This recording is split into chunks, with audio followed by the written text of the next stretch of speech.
Assalamualaikum warahmatullahi wabarakatuh. Halo teman-teman, kembali lagi bersama saya Fitri Nuraini. Jadi, di pembahasan kali ini saya akan menjelaskan dan mempresentasikan dengan materi baru yaitu tentang mikrotik mtCNA. Dalam pembelajaran kali ini diantaranya 1. Router OS dan router boot. Lalu yang kedua ada router OS features, ketiga router boot name, keempat router boot type, dan kelima yang terakhir yaitu arsitektur router boot. Baik, kita langsung saja ke bagian yang pertama yaitu mikrotik router OS. Apa sih router OS itu? Jadi bahwasanya router OS ialah lebih mengarah kepada software. Akan tetapi mikrotik terbagi menjadi dua, diantaranya yang software dan hardware. Yang software lebih mengarah kepada OS dan hardware lebih mengarah kepada perangkat fisiknya. Maka dari itu, router OS merupakan vendor mikrotik atau based on OS. Sistem operasi itulah yang dapat kita install di PC, virtualisasi, VMware, atau operasi sistem yang berbasis Linux Pi3.3.5 kernel. Pada produk mikrotik router OS, diantaranya ada jenis mikrotik X86 Aneto, ada pula yang jenisnya X86 Binario. Jadi, kalau mau tahu lebih dalam, teman-teman bisa saja searching ke Google, disitulah terdapat banyak jenis-jenis mikrotik router OS. Oke, terkait pada pembahasan yang pertama sudah selesai, kita langsung saja ke pembahasan selanjutnya yaitu tentang router boot.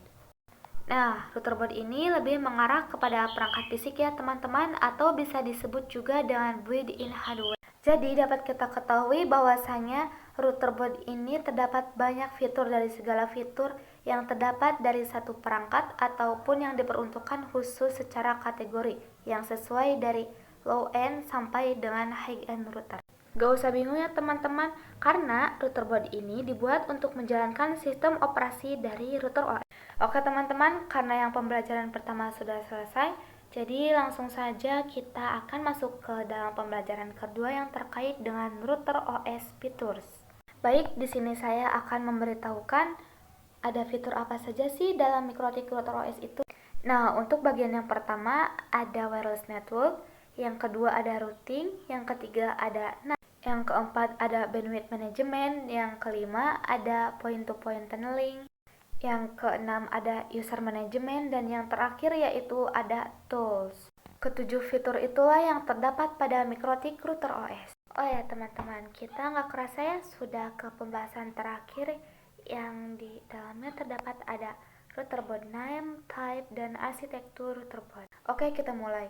Saya ingatkan kembali bahwasanya mikrotik terbagi menjadi dua, diantaranya yang software dan hardware. Langsung saja kepada kategori nama atau router boot name yang dapat dikategorikan menjadi tiga, diantaranya satu, yang pertama berdasarkan simbol, kemudian kedua berdasarkan word, dan ketiga yaitu berdasarkan exceptional naming. Nah, ke bagian yang pertama disitulah tertulis RB751. Jadi untuk RB751 yang RB-nya itu adalah router boot, dan yang 7 berarti seri atau kelas router, yang kelimanya yang berarti jumlah port atau Ethernet, dan yang satunya itu yang berarti jumlah slot mini port atau wireless. Nah, selain berdasarkan simbol, ada juga yang berdasarkan nama. Contohnya ada Omnitic, Grove, XXT, LSG, Dynadis, dan lain-lain. Kemudian ada juga yang berdasarkan exceptional naming, diantaranya nama disederhanakan dan disesuaikan dengan tahun perkembangan, dan biasanya internetnya lebih dari 9 volt.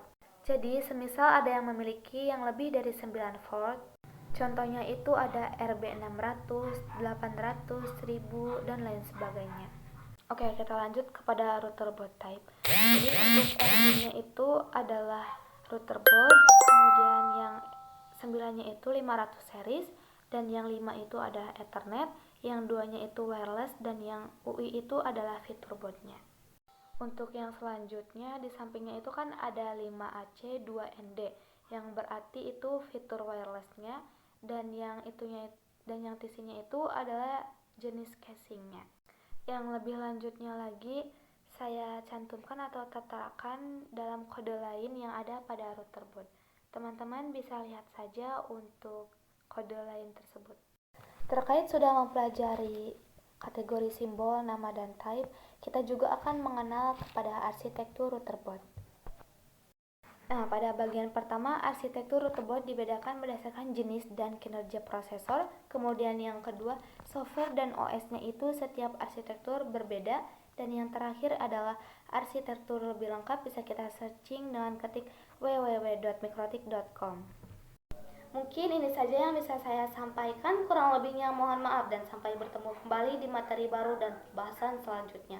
Mohon maaf jika agak belibet dan kurang detail cara penyampaiannya. Semoga teman-teman suka dan paham apa yang saya sampaikan. Saya ucapkan terima kasih. Wassalamualaikum warahmatullahi wabarakatuh.